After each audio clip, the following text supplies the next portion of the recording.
TV main news. We get straight into the headlines. Swelling debt threatening, says civil rights activist. Opposition Democratic Party speaks out on fuel and energy hike. Road agency warns bus operators not to hike fares. And in foreign news, 29 Sudanese intelligence officers sentenced to death.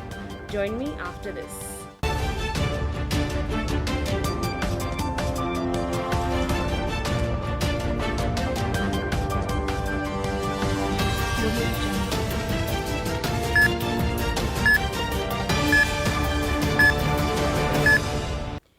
To present the main news, my name is Wawila Musongole. The swelling debt that the Zambian government has continued accumulating has worried a civil society grouping. The Center for Trade Policy and Development Executive Director Isaac Mwaipopo is urging the government to consider engaging the International Monetary Fund (IMF) to find a bailout solution to the debt problem. With regard to the performance of the Zambian economy in 2019, it has been a very challenging year for this country. We've seen debt for this country rising to astronomical levels. This has actually posed a serious threat on the government's ability to mobilize resources to finance development. It's actually going to still be a bigger problem going into 2020. And as a country, we need to strategically find lasting solutions that can help to mitigate the challenges of debt. One of the options we floated on the table is engaging the IMF seriously and bringing the debt levels to sustainable levels so that they can come on board and provide support. The other thing is implementing the austerity measures that we have introduced or developed on our own. These will go a long way in easing the pressure, because in this current environment it's very difficult to even create job opportunities for young people, and this is a big growing problem that needs to be dealt with decisively. The opposition Democratic Party, DP, is saddened with the decision by the Energy Regulations Board, ERB, to hike fuel and energy prices. DP spokesperson Judith Kabemba says the hikes will exacerbate an increase in prices of essential goods and services. A government that cares cannot increase fuel at this particular time when the common Zambian is barely surviving. What we have gone through and what we are going through is enough for the people of Zambia. Now look, currently the people of Zambia are struggling with load shedding, and the businesses have gone down. Businesses are shattered because people cannot implement what they need to implement. Now with this increase, it simply means that the price of meal is going to go up again. The price of other commodities will go up again. In short, everything will escalate further. Now, who would want their people to be suffering like that? In the middle of load shedding, the Zambian people decided to sacrifice, and they began using gensets in order to sustain their businesses. Now, the fuel that is supposed to be used in those gensets have been increased again. What does the PF government want from the people of Zambia? It's very clear that they are here to kill everyone so that they can remain with the resources that are in this country. Because look, government removed subsidies from fuel, and they told the people of Zambia that the reason for the removal of subsidy was that they needed to channel those resources to other needy areas. But up to today, nobody knows where that money is going, and yet the people of Zambia continue to suffer. And so as DP, we are challenging government to tell the people of Zambia how much money has been raised from the fuel subsidies and where that money has been taken to. We are further asking government to begin subsidizing fuel immediately until a time when the economy is going to get better. The opposition People's Alliance for Change President Andy Ford Banda has also criticized the latest hike in power and fuel prices by the ERB. We have time and again said that there was no leadership in the Patriotic Front. and Zambians would do well to vote for PAC that has vision and leadership to take up the mantle and manage the economy. It would be suicidal for the people of Zambia to vote for the PF in 2021 as they do not care about them. Zambians must rise and through the ballot vote out the PF and their mediocrity in 2021. Why didn't they reduce their salaries earlier and channel the resources towards subsidizing fuel and electricity before increasing the prices? This makes it difficult to understand the criteria used by President Lungu and his advisors to arrive at a decision. Lastly, we challenge the president to tell the nation how the so-called money that will be realized from the so-called salary reduction will be accounted for and how it will be used to cushion the burden on Zambians caused by increases in electricity tariffs, fuel prices, minimum prices, and other essential commodities. And Opposition All People's Congress APC President Nason Musoni says the reckless adjustment of fuel confirms that the government has no regard for suffering citizens.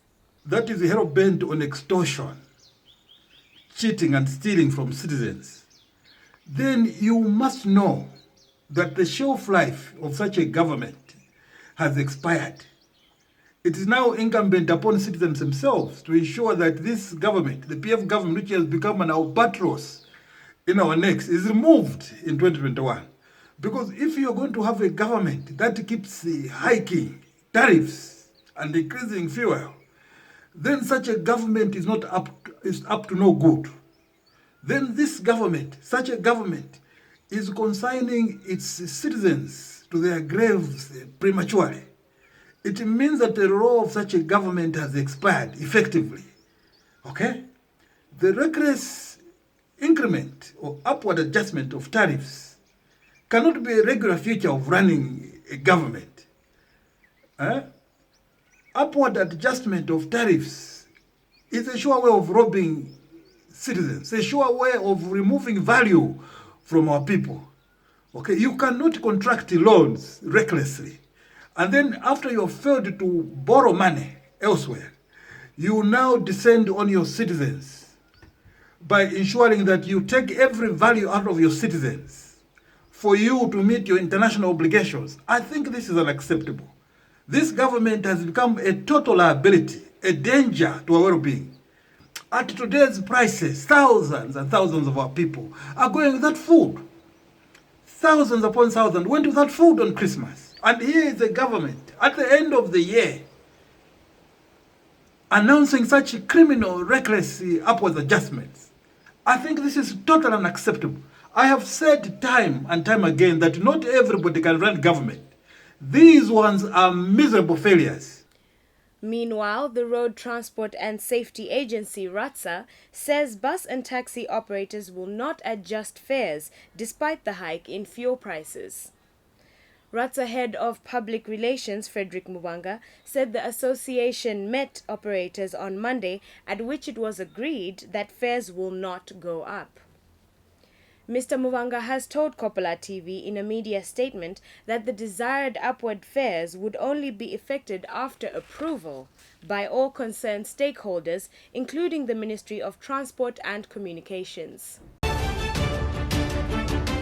PF Kamalanga Ward Councillor in Lusaka, Jonas Piri, has expressed concern that criminals are taking advantage of prolonged load shedding to steal and vandalize ZESCO installations.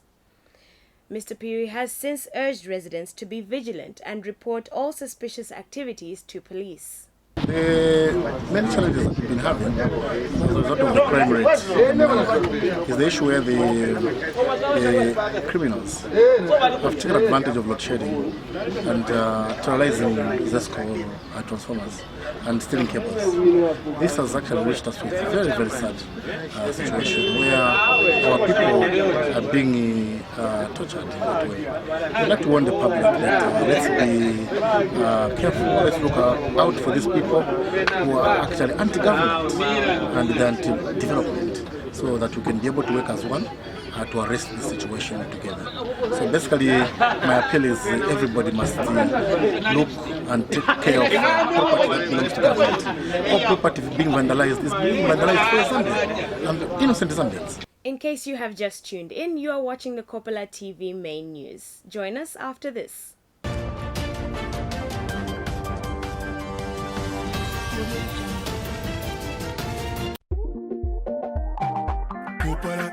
Kopala TV, Kopala ya buena mumwesu Kopala.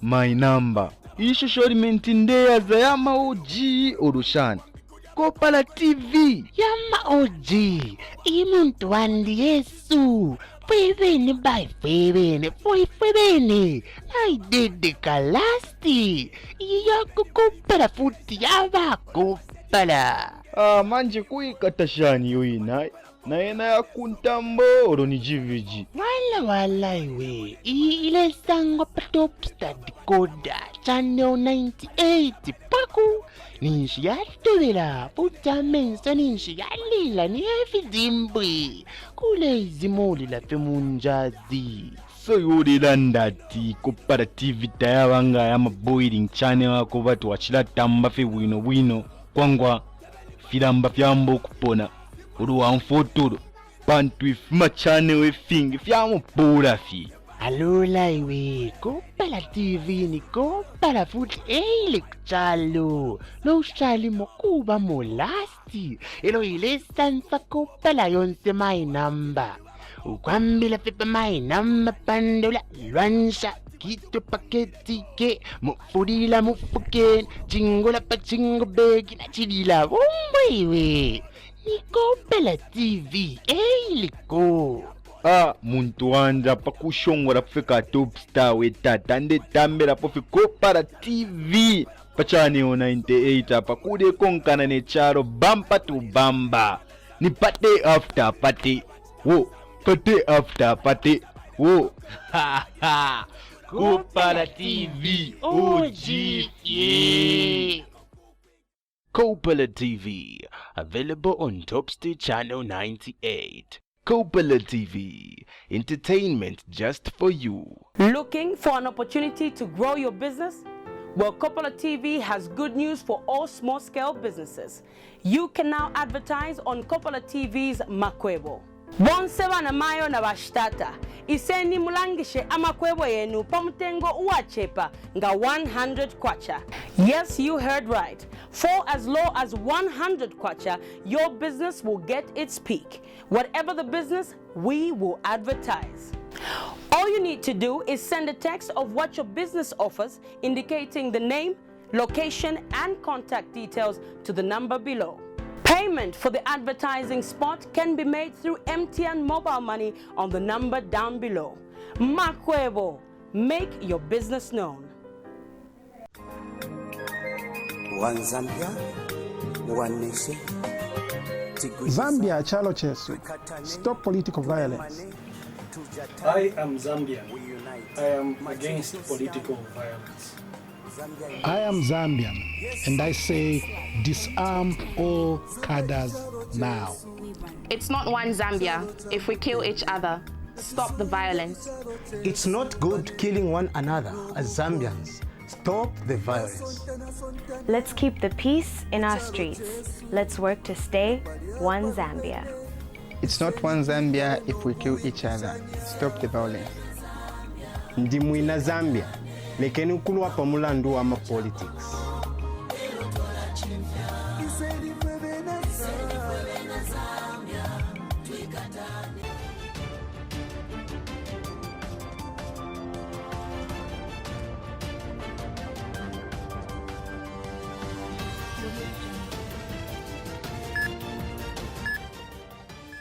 Welcome back. Minister of National Planning Alexander Chiteme has expressed gratitude towards the World Bank for the support rendered towards the 2020 national census. Mr. Chiteme said this during the flag-off of the 2020 census mapping and listing in Kitwe. Know that the success of the previous censuses would not have been possible without the collaborations from governments, cooperating and development partners, private institutions, as well as the citizens themselves.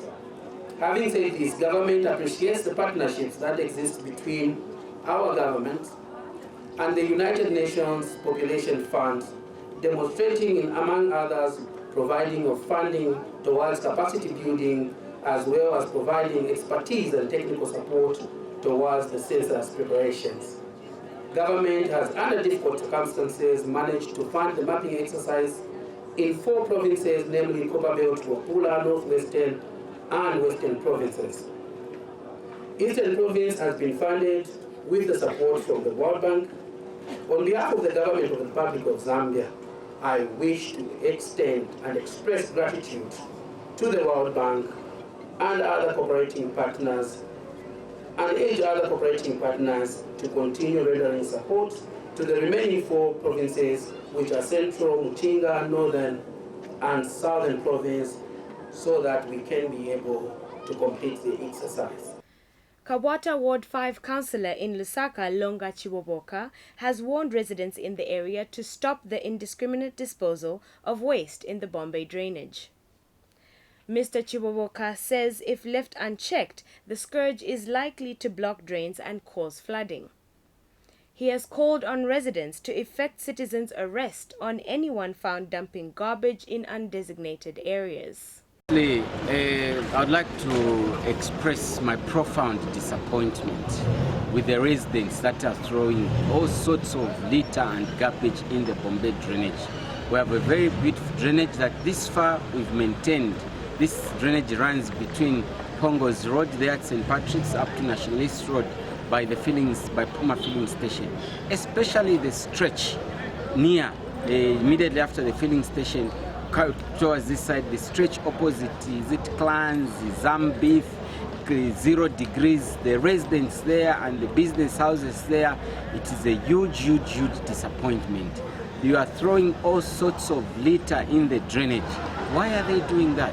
In Kabwata, we've put up systems and mechanisms for safe disposal of garbage.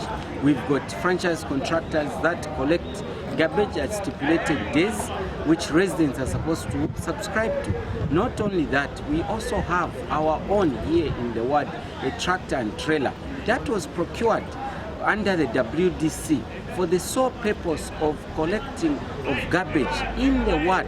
So it is very strange and very disappointing that you can still have people wanting to turn the drainage into a dump site.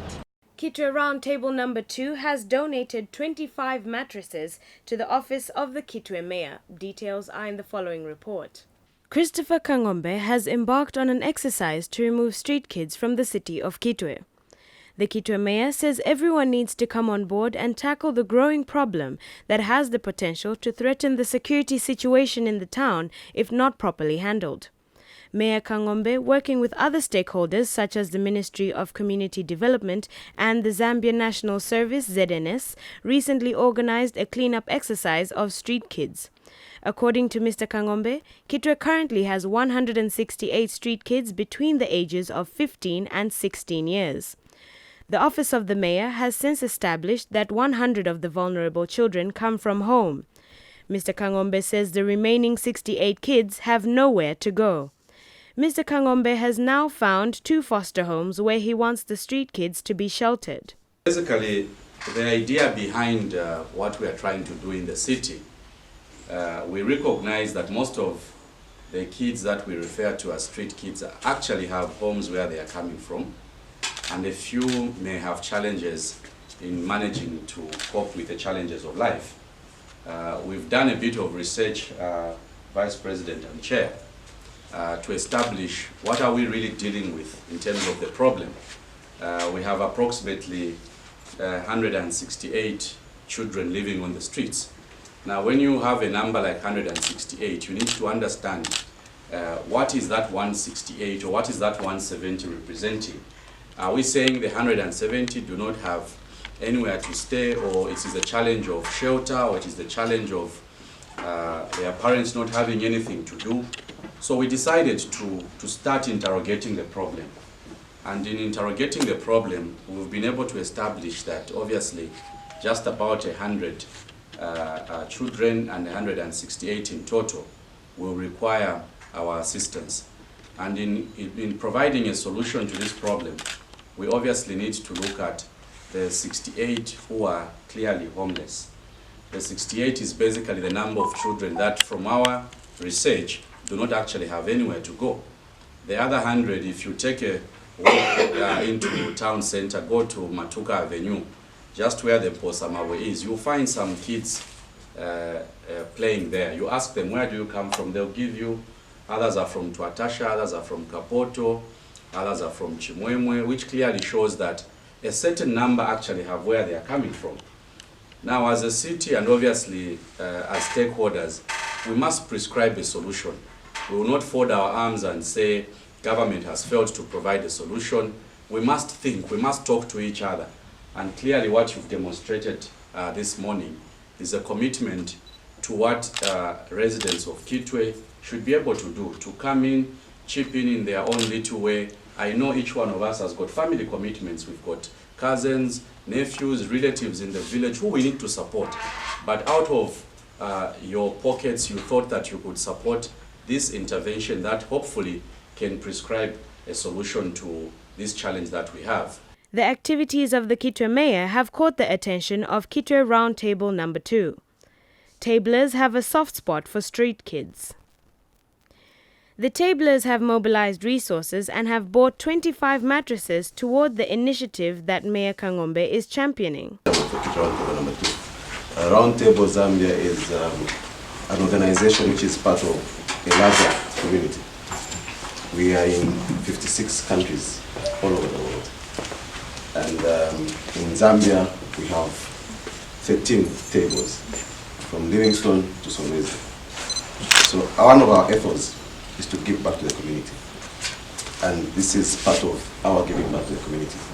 We saw your efforts in trying to decongest the streets of street kids. This is not the first donation that tablers in the great city of Kitwe have made in the year 2019. The tablers have made numerous donations, including the latest one being to Kamfinsa Correctional Facility. Wabula Musongole, Kopala TV News in Kitwe. In international news, a Sudanese court has sentenced 29 intelligence officers to death for the torture and killing of a school teacher. Ahmed Al-Khair, 36, died in custody in February of 2019 following his arrest for taking part in protests against ousted Sudanese leader Omar al-Bashiri. According to the BBC, these are the first sentences handed down over the crackdown on pro-democracy activists in the months before al-Bashiri was toppled. The prosecution said the death sentences were a just punishment. After sentencing, the judge asked Ahmed Al's brothers whether he wanted the 29 to be pardoned, but he said he wanted them to be executed instead. Sudan sentences 29 to death for teachers killing in custody. Protesters gathered outside court ahead of the verdict to demand justice. The teacher's death galvanized the protest movement to demand change. A Sudanese court has sentenced 29 intelligence officers to death for the torture and killing of a teacher. News script from BBC. Ahmed Al-Khair, 36, died in custody in February following his arrest for taking part in protests against then-President Omar al-Bashir's government. These are the first sentences handed down over the crackdown on pro-democracy activists in the months before Bashir was toppled in April. All clips may not represent the story. The prosecution said the death sentences were a just punishment. After the sentencing, the judge asked Al-Khair's brother, Saad, whether he wanted the 29 men to be pardoned, but he said he wanted them to be executed instead. Watch to become bilingual with latest world news. A lawyer for the defense said he would appeal. The court found that Ahmed Al-Khair was beaten and tortured to death by the officers at a detention center in the eastern state of Kopala. Under the former President Bashir, Sudan enforced the death penalty, and 2 people were executed in 2018. Ahmed Al-Khair's case drew widespread attention in Sudan, and his killing fueled the protests against the 75-year-old Bashir. A huge crowd rallied outside the court in Omdurman, the twin city of the capital, Khartoum, to hear the verdict. At least 170 people were killed during the months-long crackdown against the protest movement. Bashir was eventually overthrown by the military 30 years after he took power in a coup. Earlier this month, he was sentenced to 2 years for corruption. The court ruled that he should serve the sentence in a correctional facility, as he was too old to be in prison. The corruption case was linked to a $25 million £19 million cash payment he received from Saudi Crown Prince Mohammed bin Salman.